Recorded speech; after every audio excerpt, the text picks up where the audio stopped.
As I pulled into my son's driveway in North Vancouver, carrying a bottle of ice wine I'd picked up in Niagara last summer, my accountant called. "Robert, you need to come to my office first thing tomorrow. Something's wrong with your property titles." "Can it wait? I'm about to have dinner with my son. It involves him directly. Your son. You won't believe what I've found." I sat frozen in my truck, the engine still running, staring at the warm lights glowing through my son's front windows.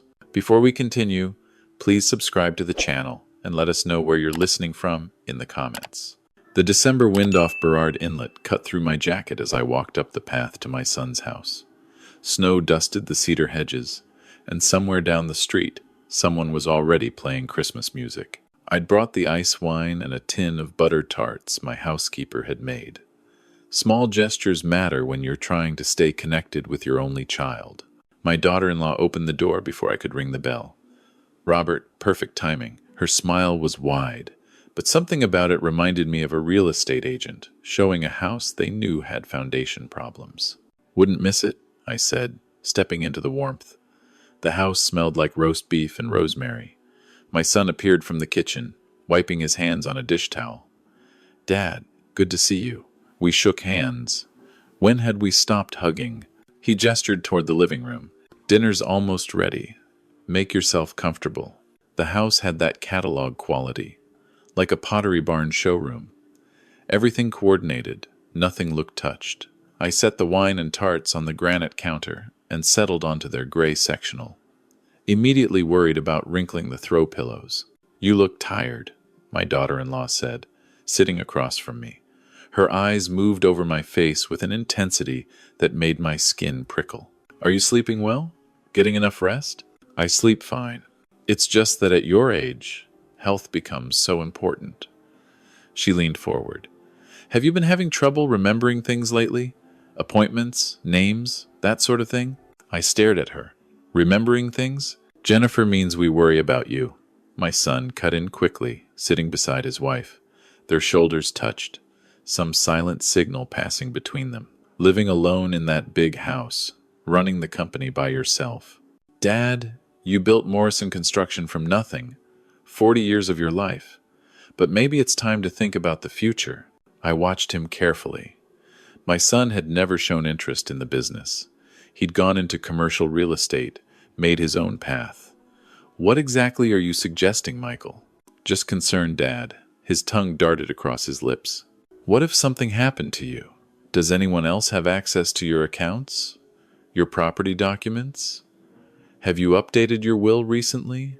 The questions came too fast, too rehearsed. My daughter-in-law's hand squeezed my son's knee. Another signal. They'd practiced this. "I'm managing fine," I said slowly. "Of course you are."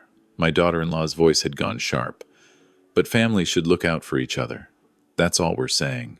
Dinner was roast beef with Yorkshire pudding, my late wife's recipe. I barely tasted it. Every time I looked up, my son was watching me with an expression I couldn't read. When I excused myself to use the washroom, I heard urgent whispering from the dining room. Walking back down the hallway, I paused outside their home office. The door was ajar, and I could see papers spread across the desk. One document caught my eye, a letterhead I recognized.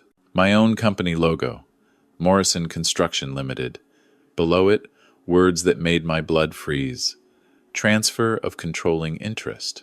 I pushed the door open slightly, just enough to photograph the document with my phone. My hands were steady.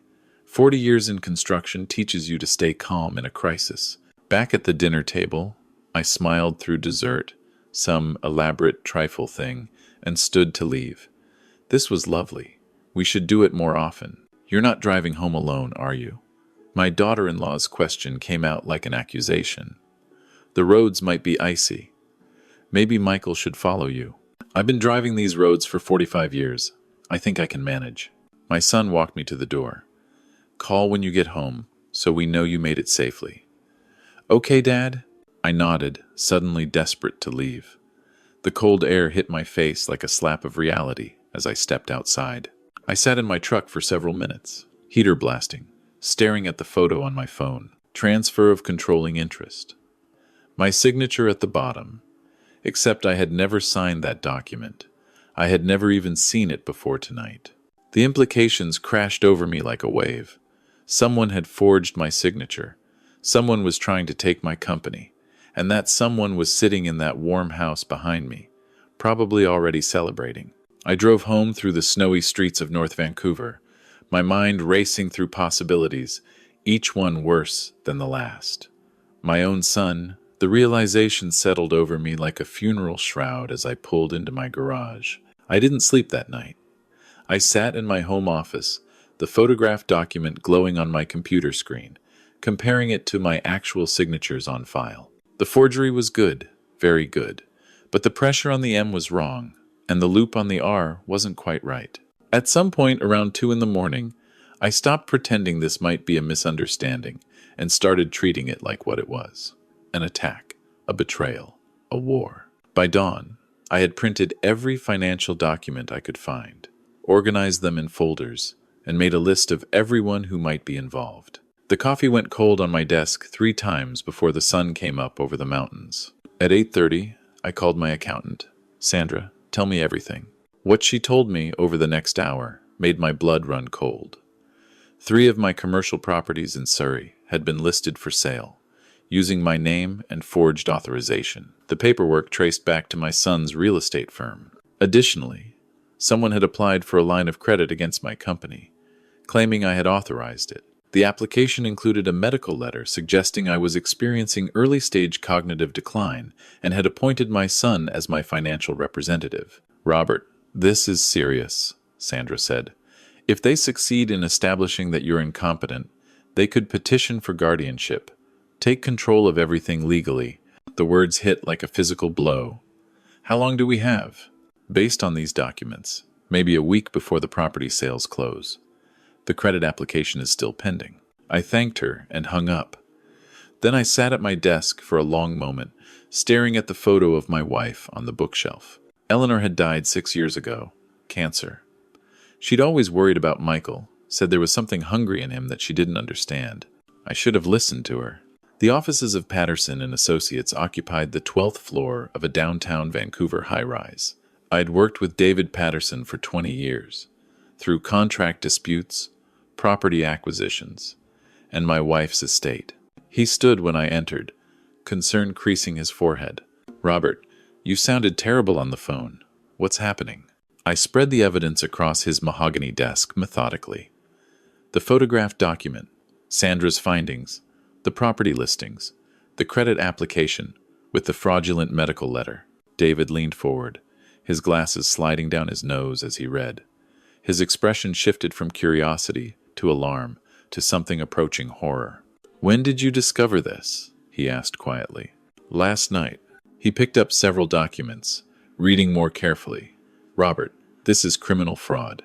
If your son filed these documents, he's looking at forgery, fraud, potentially theft over $5,000. These are serious criminal code violations. I know. We need to move fast. If they've already started the property transfers, we need to file injunctions immediately. And this medical letter, you need to get examined by independent physicians. If they're claiming cognitive decline, we need proof otherwise." Over the next 3 days, I lived in David's office. We filed emergency injunctions against the property sales. I underwent cognitive assessments at Vancouver General Hospital and a private clinic in Burnaby. Both examinations confirmed what I already knew. My memory, reasoning, and executive function were excellent for my age. No impairment whatsoever. "Your cognitive function tests place you in the superior range for your age group," Dr. Sarah Williams at Vancouver General told me. "There is absolutely no indication of any decline. Whoever wrote that medical letter was either incompetent or lying." I collected the written reports like ammunition. Meanwhile, David's paralegal discovered something else. The medical letter had been signed by a Dr. Thomas Reed in Abbotsford. I'd never met this doctor, never been examined by him, never even heard his name. "We traced his connection to your son," David explained. "Dr. Reed is married to your daughter-in-law's sister. This wasn't a random fraud. It was a family conspiracy. The betrayal deepened with every document we uncovered. My son had been planning this for months, strategic conversations with real estate agents, preliminary property valuations, even consultations with elder care facilities where he planned to place me once the guardianship was established. My own son had been shopping for nursing homes to warehouse me while he sold everything I'd built. On the fourth day, I met Margaret Sullivan at the Seniors Center in North Vancouver. I'd gone there to clear my head, attending a workshop on estate planning that David had recommended.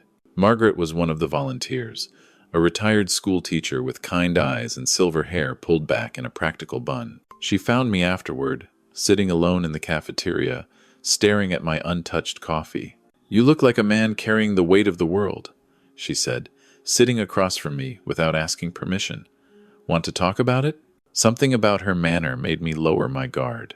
Maybe it was exhaustion. Maybe it was the fact that she was a stranger who had no stake in my life. Within 20 minutes, I was explaining everything. Margaret listened without interrupting. When I finished, she nodded slowly. My friend Dorothy went through something similar. Her stepchildren tried to have her declared incompetent after her husband died. Wanted the house, the investments, everything. What happened? She fought back, documented everything, got witnesses, won. Margaret pulled a small notebook from her purse. The courts want to see ongoing capability. Daily logs, witness statements, proof you're living a normal, competent life. I can help you organize that if you'd like. I looked at this woman I'd known for less than an hour. Why would you help me? You don't know me. Because I spent 30 years teaching high school, and I learned to recognize when someone's being bullied. Her eyes were fierce. Your son is a bully, Robert, and I've never been able to stand by and watch bullies win. Over the following week, Margaret became my unexpected ally. We met daily, sometimes at the Seniors Center, sometimes at quiet cafes around the city. She helped me create activity logs, documenting every business decision, every meeting, every complex task I completed successfully. She introduced me to friends who could serve as character witnesses. She reminded me to eat when I forgot, to sleep when I couldn't, to keep living my life even while fighting for it. The best revenge, she told me one evening over dinner at a small Italian place in Gastown, is proving that they didn't break you. Keep running your company. Keep making good decisions. Show the world exactly who Robert Morrison really is. I looked at her across the candlelit table, this woman who had appeared in my life at its darkest moment. "You're remarkable. You know that?" She smiled. "I'm practical. There's a difference. Now eat your pasta before it gets cold." Meanwhile, the legal battle escalated. David filed complaints with the Law Society against the lawyers who had processed the fraudulent property transfers. We reported Dr. Reed to the College of Physicians, and we prepared a civil suit against my son and daughter-in-law for fraud, forgery, and conspiracy. But I wanted more than civil remedies. I wanted consequences. "David, can we press criminal charges?" He nodded slowly. "The RCMP has a financial crimes unit. Given the amount involved, over $2 million in property, they'll take this seriously. But Robert, are you sure? This is your son. Criminal charges could mean prison." I stared out his office window at the Vancouver skyline, the mountains rising behind the towers, snow-capped and eternal. My son had tried to steal my life's work, had planned to lock me away in a nursing home while he enjoyed the proceeds, had forged my signature and paid a doctor to lie about my mental state. I'm sure. The RCMP investigation moved faster than I expected. Detectives interviewed me, reviewed the documents, traced the paper trail. They discovered that my son's real estate company was deeply in debt. Bad investments, failed developments, a lifestyle that far exceeded his income. He was desperate for money, and I was the easiest target. "Your son owes approximately $200,000 to various creditors," Detective Morrison told me. "Some of them are legitimate business debts. Others are less savory. Online gambling platforms. Private lenders with questionable reputations. Gambling. My son had a gambling problem, and I had never known." "There's something else," the detective continued. "We found evidence that your daughter-in-law has been the primary architect of this scheme. The forged documents originated from her computer. The communications with Dr. Reed came from her email. Your son may have been involved, but she appears to be the mastermind." I thought about my daughter-in-law's careful smile, her pointed questions about my memory, her hand squeezing my son's knee in silent communication. She had seen me as an obstacle, a stubborn old man standing between her and the lifestyle she wanted. She had underestimated me badly. 2 weeks after I discovered the conspiracy, my son called. I was sitting in Margaret's living room, drinking tea and helping her grade papers from a literacy program she volunteered with. Her house was warm and cluttered, full of books and photographs, and evidence of a life well lived. "Dad, we need to talk." My son's voice was strained. "There's been some kind of misunderstanding. The police came to my office today." "There's no misunderstanding. Dad, please. Jennifer and we were just trying to help. You've been so isolated since Mom died, and we thought maybe you needed someone to look after things for you. It got out of hand. I know, but we never meant to hurt you." I let 3 seconds of silence stretch between us. Margaret watched me from across the room, her expression calm and supportive. "You forged my signature on legal documents. You hired a doctor to write a false medical report. You tried to sell my properties without my knowledge. You planned to have me declared incompetent and locked away in a facility while you took everything I built." My voice was flat, emotionless. "That's not a misunderstanding. That's betrayal. Dad." I was desperate. I owed money to people who don't take no for an answer. I didn't know what else to do. "You could have asked me for help." Silence on the line. Then, quietly, "Would you have given it? I guess we'll never know now." I hung up. Margaret crossed the room and sat beside me, her hand finding mine. "That was hard," she said. "Yes. How do you feel?" I considered the question carefully. Sad, angry, relieved that I'm not the one who's broken. She squeezed my hand. "You're not broken at all, Robert. You're one of the strongest people I've ever met." I turned to look at her. Really look. At the kindness in her eyes, the silver in her hair catching the lamplight, the warmth she radiated without effort or pretense. "Margaret, I know this isn't the time. Everything's a mess, and the legal situation is complicated, and I probably shouldn't be thinking about anything except the court case. But I need to tell you something. Tell me. You've made me remember that life is worth living, not just fighting for, but actually living. I hadn't felt that way since Eleanor died." She smiled, and it was like sunlight breaking through clouds. "I was hoping you'd figure that out eventually." "You were hoping?" "Robert, I didn't help you organize activity logs because I'm passionate about legal documentation. I helped because I liked you from the moment you sat down in that cafeteria looking like the world had ended. And then I got to know you, and I liked you even more." I kissed her then, gently, tentatively. Two people who had forgotten what tenderness felt like, rediscovering it together. "Stay for dinner," she said when we finally pulled apart. "I make an excellent salmon. I'd like that." We cooked together in her small kitchen, moving around each other in easy rhythm. She taught me how she seasoned the fish, and I showed her my trick for perfect roasted vegetables. We ate at her dining table, surrounded by books and photographs, talking about everything except legal battles. Her late husband, dead 10 years. My Eleanor, who she would have loved. Our children, both disappointing in different ways. Our dreams for whatever years we had left. "I want to travel," Margaret said. "See the places I read about in books. Portugal, New Zealand, Japan. I've been saving, but I kept waiting for the right time, the right companion. And now," she looked at me with those fierce, kind eyes. "Now I'm thinking the right time might be sooner than I expected." My phone buzzed. A text from David. "Hearing scheduled for next Thursday. Judge Robertson. We're ready." I silenced the phone and turned my attention back to Margaret. The hearing could wait until tomorrow.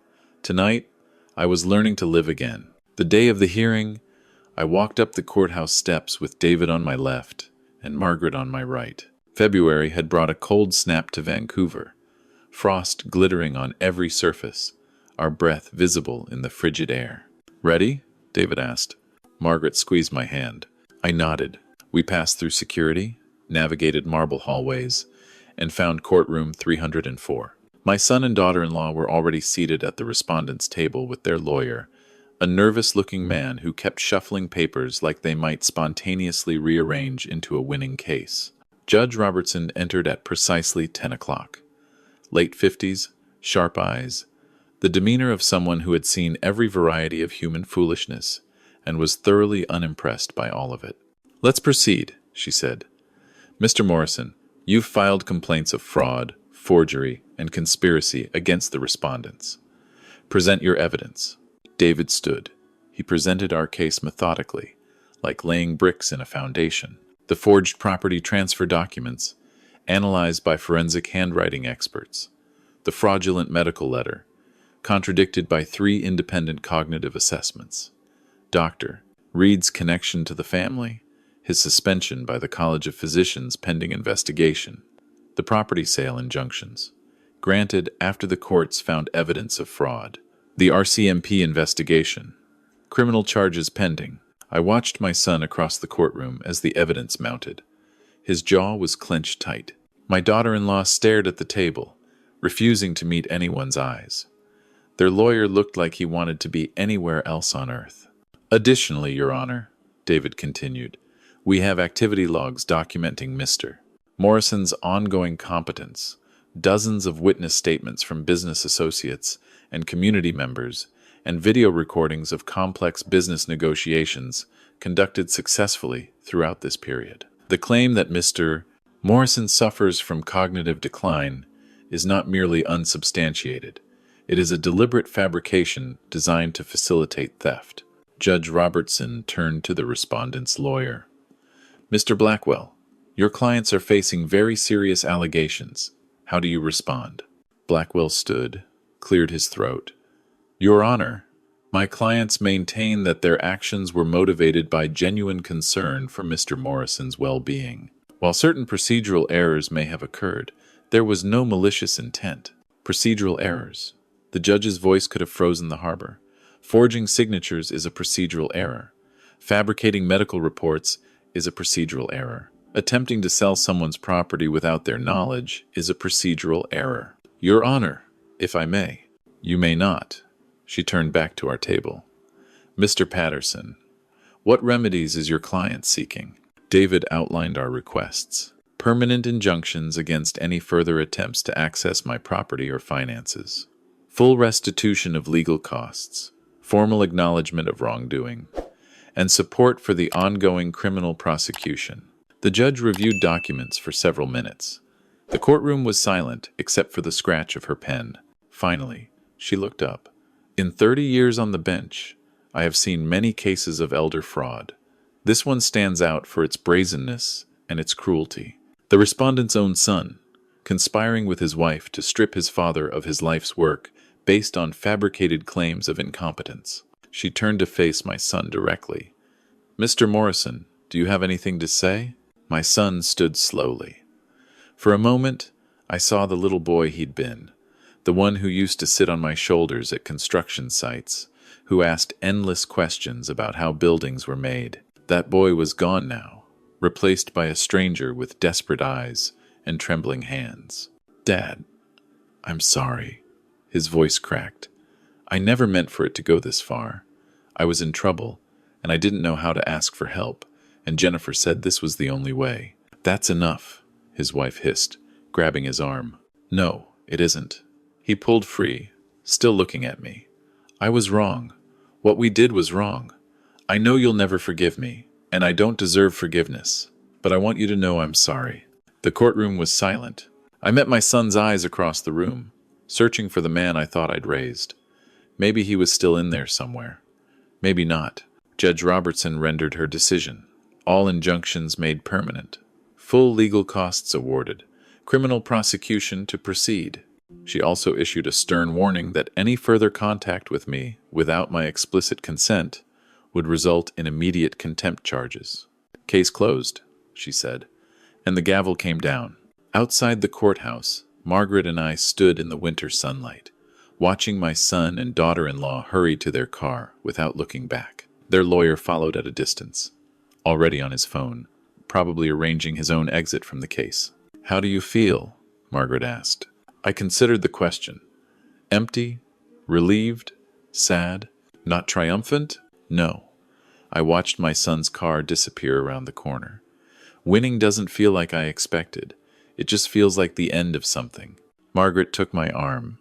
Maybe that's because it's not really an ending. It's a transition. The old life is over, but the new one is just starting. I looked at her, this remarkable woman who had walked into my life when everything was falling apart, and helped me remember why life was worth fighting for. "Do you have plans for lunch?" I asked. She smiled. "I was hoping you'd ask."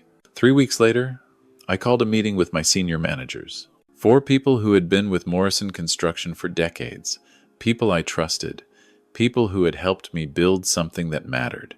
"I'm stepping back," I told them. Not retiring, not selling, just stepping back. "Peter, I want you to take over as operations director.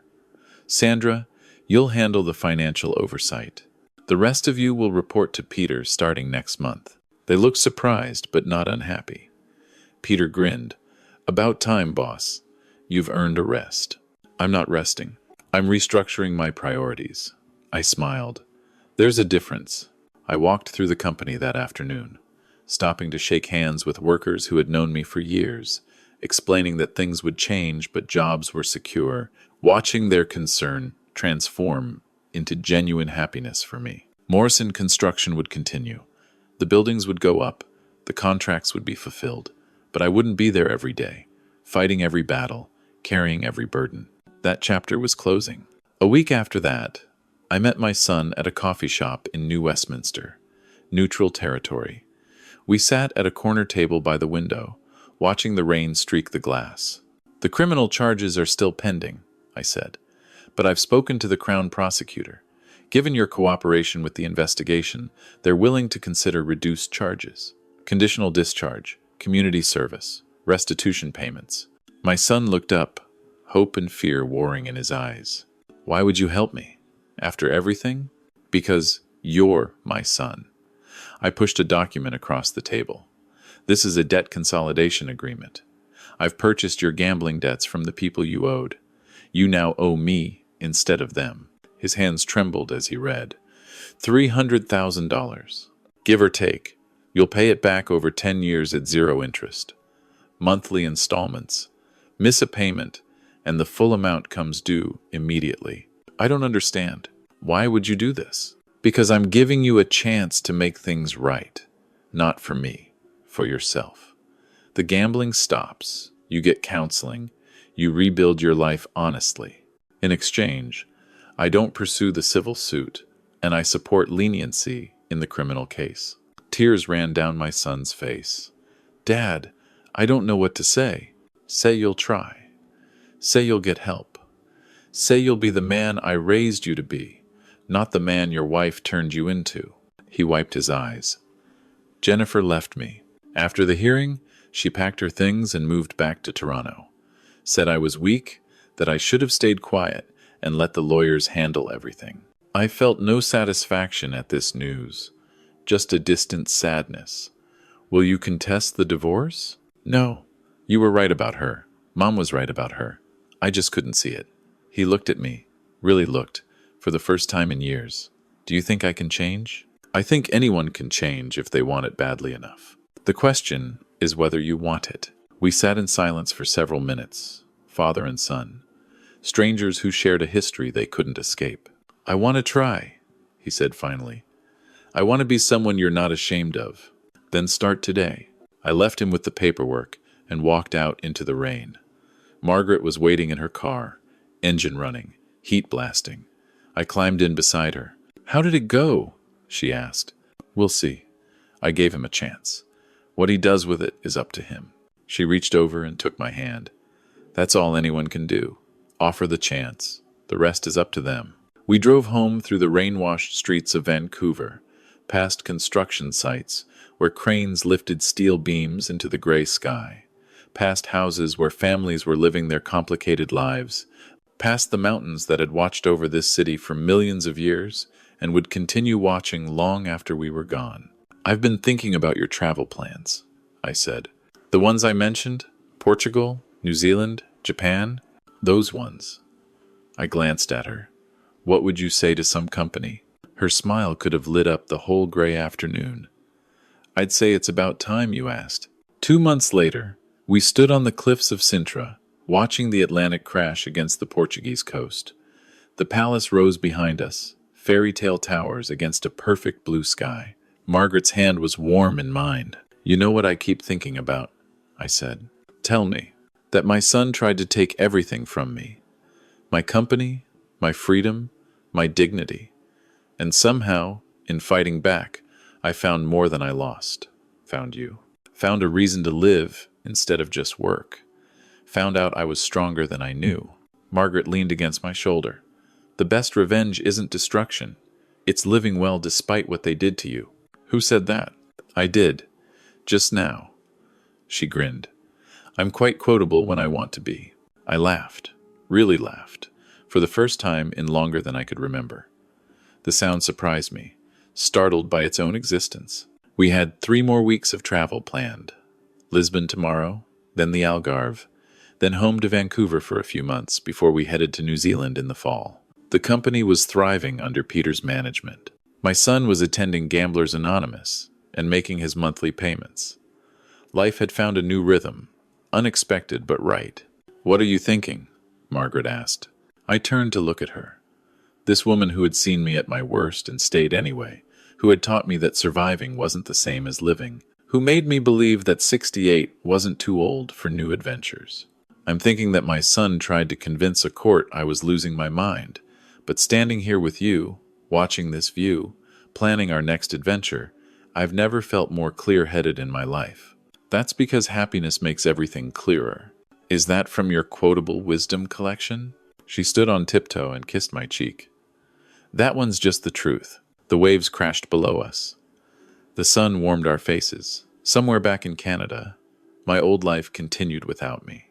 The business running, the legal matters resolving, my son hopefully finding his way to something better. But here, on these cliffs above the Atlantic, I'd found what I never knew I was looking for. Not revenge, though justice had been served. Not victory, though I had won. Something simpler and more profound. A second chance, a new beginning, a life worth living. And I intended to live every moment of it. If you enjoyed this story, please like this video, subscribe to the channel, and share your thoughts in the comments. To hear our next story, click on the video that's appearing now. Thank you for listening.